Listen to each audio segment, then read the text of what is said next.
보나벤투라에 의한 아시시의 성 프란치스코 대전기 꼼벤투알 프란치스코회 편엠 권숙의 옮김 분도 출판사 제2부 돌아가신 후에 일어난 기적들 중 몇 가지 8.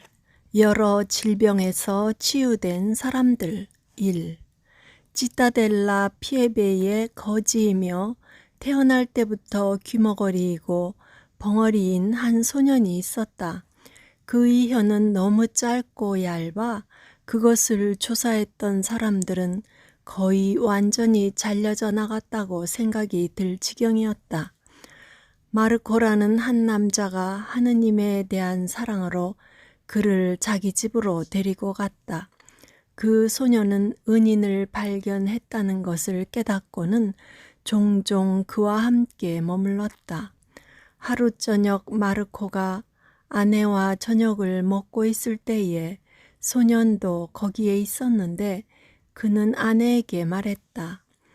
만일 성 프란치스코께서 그에게 청각과 말을 되돌려 준다면 그것은 대단한 기적이 될 것이라고 생각하오. 그러고는 그는 계속해서 만일 성 프란치스코께서 그렇게까지 해주실 만큼 선하시다면 나는 하느님께 엄숙히 약속드리는 바 나는 저 소년이 살아있는 한 그의 경비를 대어줄 것이오 라고 말했다. 바로 그때 그 자리에서 소년의 혀가 자라나 말하기 시작했다. 영광의 하느님과 성 프란치스코께 그분은 나에게 나의 말과 나의 청각을 되돌려 주셨도다. 2. 이세오의 야고보 형제는 아버지의 집에서 살고 있었던 아직 소년이었을 때에 심한 탈장으로 고통받고 있었다. 나이가 어리고 몸이 약함에도 불구하고 그는 성령에 의해 영감을 받아 성 프란치스코 수도회에 들어오게 되었다. 그러나 그는 아무에게도 자기의 고통을 얘기하지 않았다. 성 프란치스코의 몸이 현재 마치 귀중한 보물처럼 묘셔져 있는 성당으로 옮겨지고 있었을 때 그는 그 의식에 참석하고 하늘에서 영광을 입은 성인의 신성한 몸을 향해 합당한 존경을 표했다. 거기서 그는 무덤으로 다가가 그것을 경건히 껴안았다. 즉시 그의 오관은 원래의 자리로 되돌아갔으며 그는 자기 병이 나았다는 것을 느꼈다. 그는 그때까지 하고 있었던 탈장대를 버렸으며 그 후로 그는 결코 어떠한 고통도 느끼지 않았다.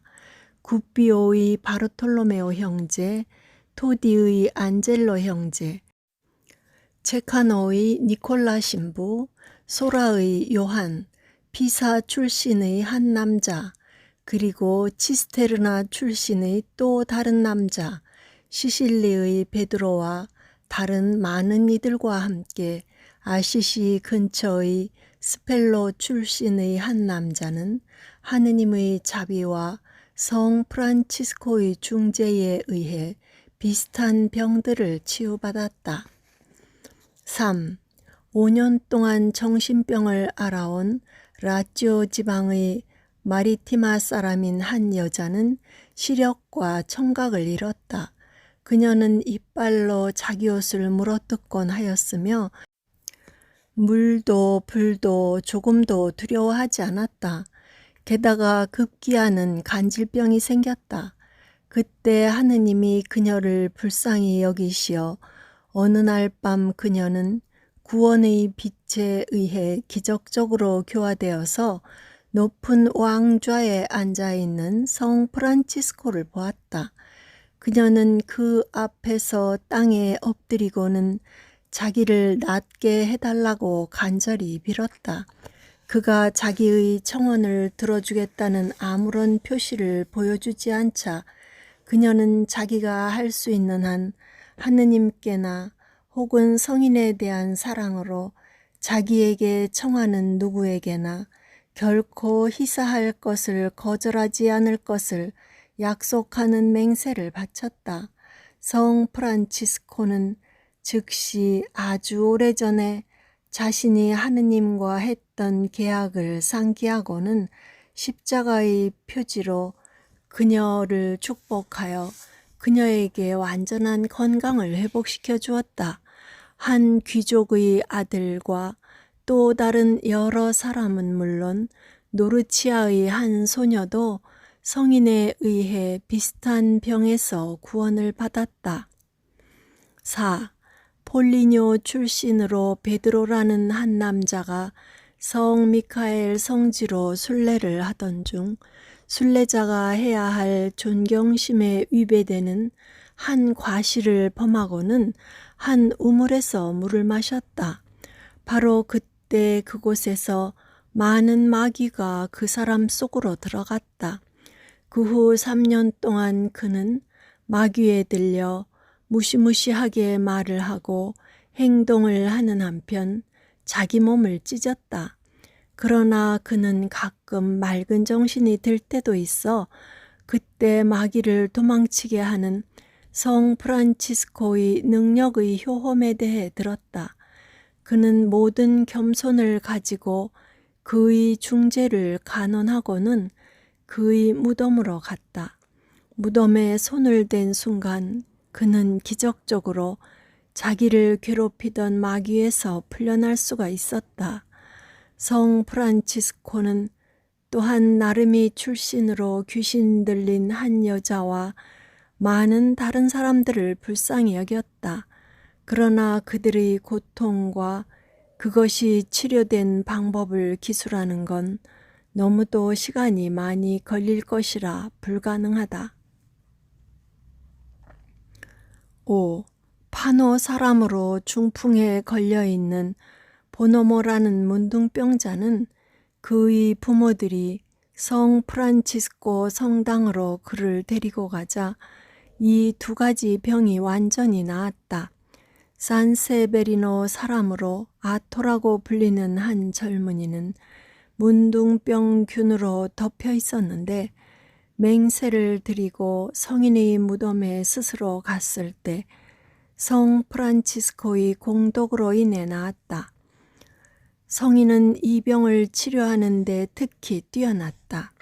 왜냐하면 겸손과 친절을 사랑하는 마음에서 나병 환자를 돌보는데 그는 자신을 바쳤었기 때문이었다. 6. 소라 교구의 로카타라 불리는 한 귀족 부인이 23년간 하혈로 고생을 하고 있었는데 여러 의사로부터 온갖 종류의 치료를 받았었다. 그녀의 상태는 대단히 심각해서 그녀는 곧 죽을 것 같이 보였으며 또 혹 출혈이 멎을 때는 몸 전체가 부어올랐다. 그때 그녀는 한 젊은이가 지방 사투리로 성 프란치스코를 통해 하느님이 일으키신 기적에 대해 노래 부르는 것을 들었다. 그녀는 슬픔에 압도되어 울음을 터뜨렸다. 그러자 그녀의 신앙심이 일깨워져 그녀는 이렇게 외치기 시작했다. 오 복되신 프란치스코 사부여, 당신은 그같이 위대한 기적들로 유명합니다. 만일 당신께서 선하심에서 내 병을 치료해 주신다면 당신은 이전보다 더욱 큰 영광을 누리실 것입니다. 왜냐하면 당신은 이와 같은 기적은 여태 이루시지 않았기 때문입니다. 그녀가 기도를 하자마자 그녀는 성인의 중재에 의해 병이 나았다. 성 프란치스코는 또한 팔이 마비된 그녀의 아들 마리오도 그들이 그를 기념하여 맹세를 드렸을 때 고쳐주었다. 7년 동안 하혈로 고통에 시달리고 있었던 시실리 출신의 한 여인도 역시 성인에 의해 병이 나았다. 7. 로마의 종교적인 열성으로 잘 알려져 있는 프라세데라는 한 여인이 있었다. 그녀는 그녀의 영원한 신랑에 대한 사랑으로 거의 40년 동안이나 조그만 방에서 살았다. 그래서 그녀는 성 프란치스코로부터 특별한 사랑을 받았다. 어느 날 그녀는 필요한 물건을 가지러 자기 방의 지붕 위로 올라가다가 거기서 그녀는 현기증이 나 떨어져서 다리와 팔이 부러지고 어깨가 비뚤어져 버렸다. 그때 영광의 옷을 차려입은 성 프란치스코가 그녀에게 나타나 부드럽게 말하였다. 일어나라, 일어나라, 두려워하지 말라. 그는 그녀의 손을 잡아 일으켰다. 그러고는 그는 사라졌다. 그녀는 방 주위를 이리저리 살펴보고 자기가 발현을 보고 있었다는 걸 확신했다. 그녀의 외치는 소리에 사람들이 도우러 왔으며 한 빛이 비칠 때 그녀는 자신이 성 프란치스코에 의해 완전히 나았다는 것을 깨닫고는 이 일이 일어났던 대로 모든 것을 수레했다.